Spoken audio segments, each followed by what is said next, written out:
Ya terus alhamdulillah, subhanallah. Ya doa alim sih, mas malam rolikur. Malam Lailatul. Aku kadang yang melok goblok aduh. Saya tuh sering dididik sama bapak saya, sekumpul wong akeh kudu melok goblok guys. Makanya bapak itu kalau ada orang pidato, bapak kan juga nggak suka pidato juga, tapi ya kerso kadang-kadang. Saya pun kadang-kadang kerso.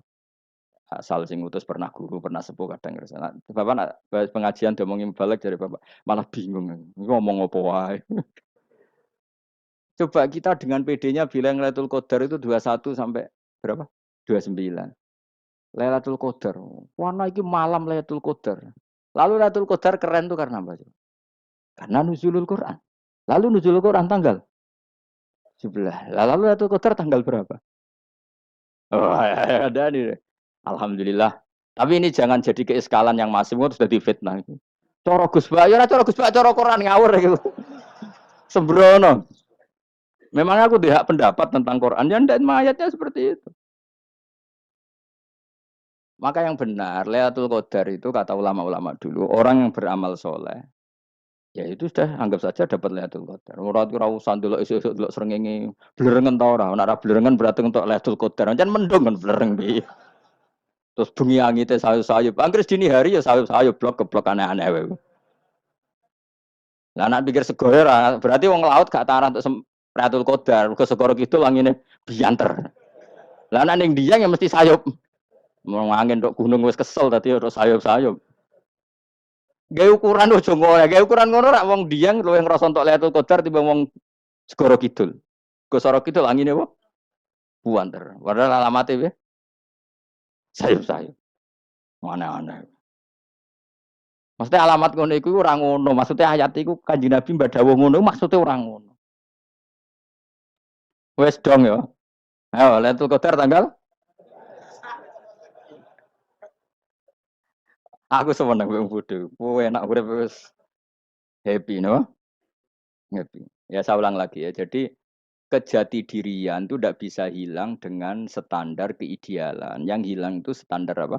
Keidealan. Misalnya kita maling, ya eman lah sebagai orang mukmin kok maling. Warga Indonesia kok kriminal tuh eman, tapi dia tetap orang Indonesia. Orang Islam tetap Islam meskipun dia fasik. Begitu Allah ngendikan faminhum zalimul linafsi. Sebagian dari orang yang saya pilih dia adalah orang dolim. Ya dolim saja. Kamu jangan kamu katakan kafir ya dolim saja. Dolim kira-kira maknanya kurang ajar, kacau, kriminal. Tapi kan tetap dia orang Indonesia. Paham ya? Ya tetap dia orang Islam. Tapi Islam yang dolim. Ya seperti saya sering cerita. Saya pernah ketemu orang alim melaku-melaku di Tuban. Iku pilih tanggamu. Wong Islam kok doku.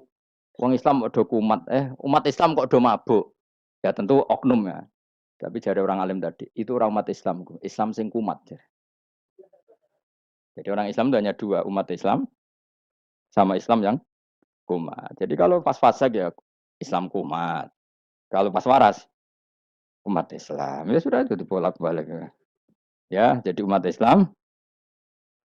Jadi kalau di Jogja atau di Jakarta ada orang mabuk, itu berarti Islam sang kumat. Kalau pas ngaji umat Islam. Tapi kadang orang yang sama ya kadang umat Islam, kadang Islam yang kumat.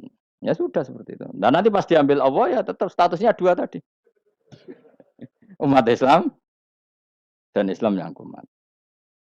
Jadi jelas ya. Jadi jelas sekali makanya orang Khawarij itu kata Rasulullah syarul khalqi wal khaliqa. Ela-ela makhluk itu orang Khawarij. Karena dia menghilangkan status kejati dirian. Itu bahaya bagi kelangsungan negara. Negara maupun agama. Jadi misalnya kalau orang nyuwun sewu misalnya ada orang kriminal di Indonesia. Terus dianggap gak warga Indonesia. Terus mau dibuang kemana? Coba. Sama kalau semua orang Islam yang salah dianggap kafir. Terus lalu mau kamu buang kemana? Padahal dengan kamu katakan kafir, artinya dia sudah tidak wajib sholat. Orang kafir tidak wajib sholat, tidak wajib puasa. Apa tidak lebih ngeri? Karena dia tidak berkewajiban melakukan ibadah-ibadah Islam. Berarti Anda lebih ridho dunia ini rusak. Lalu ya misalnya Zaid, karena megang patok kuburan, atau melakukan dosa besar, kamu katakan kafir. Setelah kafir, dia wajib sholat tidak? Tidak kan? Wajib puasa tidak? Berarti kan malah jurah-jurah. Karena mendorong orang keluar dari ring permainan kesalehan. Tapi kalau kita katakan Islam, kemudian kita bina. Kan ini jadinya aset. Dengan kamu katakan Islam artinya menjadi aset kan. Bandingkan kalau kamu katakan keluar. Paham ya? Makanya Nabi ngendikan ala umatku itu apa? Khawarij. Karena ini bahaya. Bahaya. Negara juga gitu. Andai kan kita berpikir ekstrim, yang melanggar negara tidak warga Indonesia. Yang demo tidak warga Indonesia. Sing beda pendapat dengan pemerintah nggak warga Indonesia, negara ini habis. Kehilangan 50% warga Indonesia. Ya biasa saja, yang salah ya salah, tapi tetap warga Indonesia. Kalau secara aturan hukum harus dihukum, ya dihukum. Asal objektif, asal adil. Kayak misalnya santri saya, yang santrinya Gus Bak itu siapa? Ya pokoknya sing ngaji. Kamu nggak usah pakai definisi ideal. Sing ngaji, sing paham, sing ora ngantuk, sing pinter. Yo ngiyai dul kok. Mana aneh. Jadi nek sing bener piye? Sing santri Gus Bak piye? Ya sing ngaji. Lah sing piye? Ya pokoke angge sing teko ngowah-ngowo ya wis melok mlebu. Ora paham yo ngaji, paham yo ngaji. Wong didelok kolange itu pokoke angger sing teko ngono. Malaikat yo ora niteni sitok-sitok iki paham ta ora iki. Oh malaikat itu ono sing drengki disalahno pangeran, kita jamin. Tapi bukan malaikat elit sing didrengki ora malaikat elit, malaikat awam napa?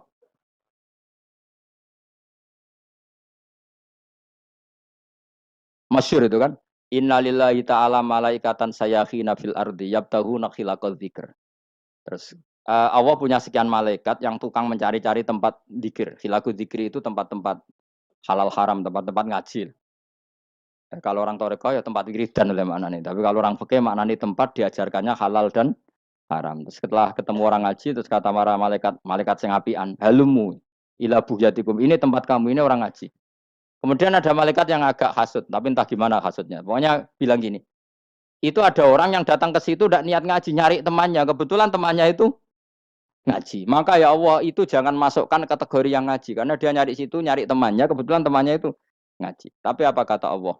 Hum alqaumu la yasqa bihim jalisuhum. Wes ngono lah, asal melok gabung tak sepuro kata Allah. Hum alqaumu la yasqa bihim jalisuhum. Mereka adalah kaum asal ikut duduk saja, ikut nimbrung duduk saja dengan niat yang macam-macam, tetap tak ampuni kata Allah. Tidak penting kan niat ngaji ku hiburan, alternatif, di bang lengo masum pengadepi bojo. Wes gak penting kabeh. Pokoke anggere melok nimbrung sah. Enak loh. Nah, ya alhamdulillah. Sauni-unimu. Jadi agama itu tadi, pokoknya jangan kulino merubah kestatusan. Makanya itu hebatnya ahli sunnah napa? Wal jamaah. Setiap ada hadis la iman liman la ahdalah. Enggak ada iman bagi orang yang enggak nepati janji. Semua ahli sunnah nafsiri gimana? Tidak ada iman sempurna. Tapi dia tetap mukmin. Cuma tidak sempurna. Tidak dihilangkan status mukminnya. Masa orang Indonesia kalau maling enggak orang Indonesia? Lalu kamu buat kemana dia? Ya tetap dia orang Indonesia. Meskipun tidak ideal sebagai warga Indonesia, tapi tetap orang Indonesia. Jelas ya. Tadi Summa aurasnal kitabal ladzina istofaina min ibadina. Terus orang yang istofaina itu berstatus faminhum zalimul linafsi. Tapi tetap istofaina, tetap orang-orang apa? Pilihan. Karena kita alhamdulillah apapun fase kita dipilih Allah menjadi orang Islam. Alhamdulillah alladzi hadana li hadza ma kunna linahtadiya laula an hadana Allah. Dan kita alhamdulillah dengan segala kekurangan kita tetap dipilih Allah menjadi muslim. Para terima muslim, muslim pembawa jalalan, enggak keren tapi was. Jos kenapa? Jos. Muslim pecinta Lailatul Qadar. Meskipun salah tanggal lah. Ayo gumun mbek wong. Gak tau mikir ono to kan. Iya, soalnya aku lah ya yakin Lailatul Qadar tanggal 21. Karena suara mayoritas suara Tuhan. Kula ya melok goblok kan. Kula anggar malam 21 ya wiridanku tak tambah. Meskipun aku ya rada eskal tapi Gusti niku suarane tiyang kathah nderek mawon.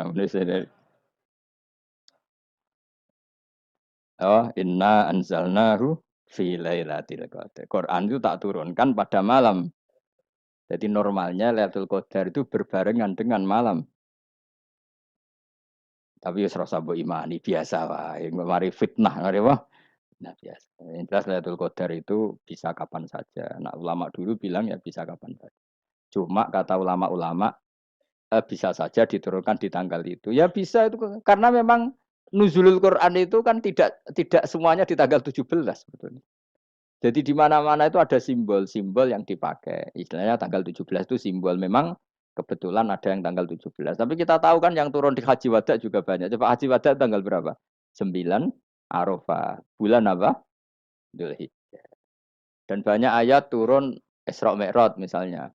Ayat Isra Mi'raj turun bulan apa? Rejab kan? Ibu yang ngaji, ngaji dora khatam kecangkeman.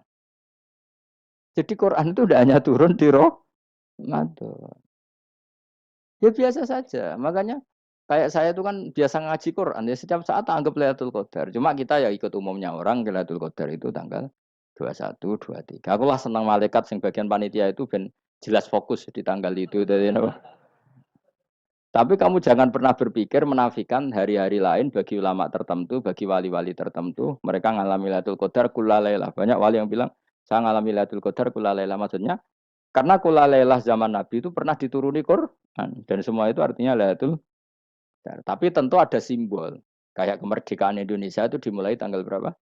17 Agustus. Sebetulnya ya enggak.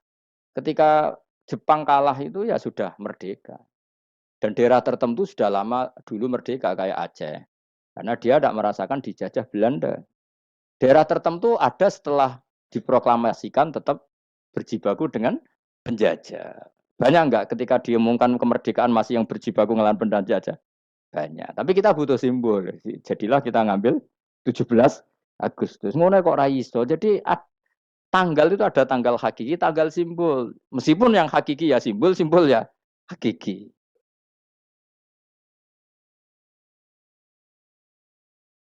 Dong ya.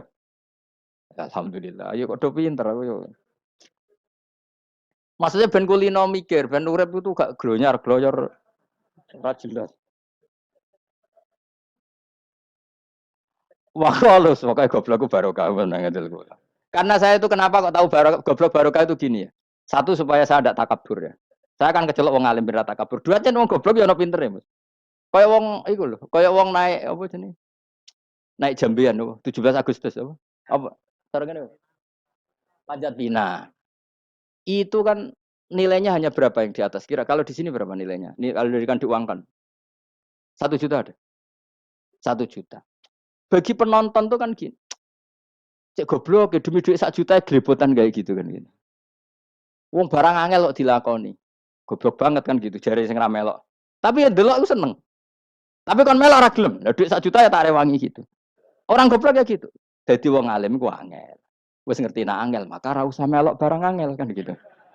Berarti pinter gak wong goblok ku? Tak warai ya.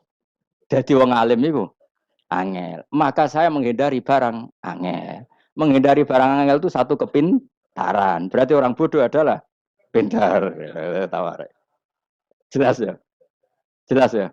Alhamdulillah. Makanya kalau nu kadang kok pinter kuwe mbak aku. Karena kamu tahu ngalim itu angel. Menghindari barang sukar itu pintar. Berarti wong bodoh itu pintar. Tapi pintar dalam kebodohan. Makanya harus respect. Mbak wong bodoh itu napa? Respect. Dia tahu ngapal Quran angel, ngapal hadis angel, maca jalalan angel. Sesuatu yang angel harus dihindari. Menghindari barang angel adalah kepintaran. Wes ngono ae. Dadi kadang-kadang lek GR, Gus Bab aku pinter aku. Kok iso? Dia tahu barang sulit kok dikejar. Itu kan satu kebodohan. Wes sak muni-munimu ngono dadi. Ben kowe syukur dadi bodoh yang syukur karena ternyata punya sisi kepintaran juga. Dalam kebodohan kita ada sisi apa? Kepintaran. Mun kula terusno. Allah itu siapa? Alladzi ahallana darul muqamati min fadli. Allah dirupani dat ahalla kang manggono sapa ladina ing kita darul muqamati ing omah kang dadi hunian. Aili qamati rumah sing dadi hunian min fadli krana mu anugrahi Allah. Nggih kula nyontokno bolak-balik ya.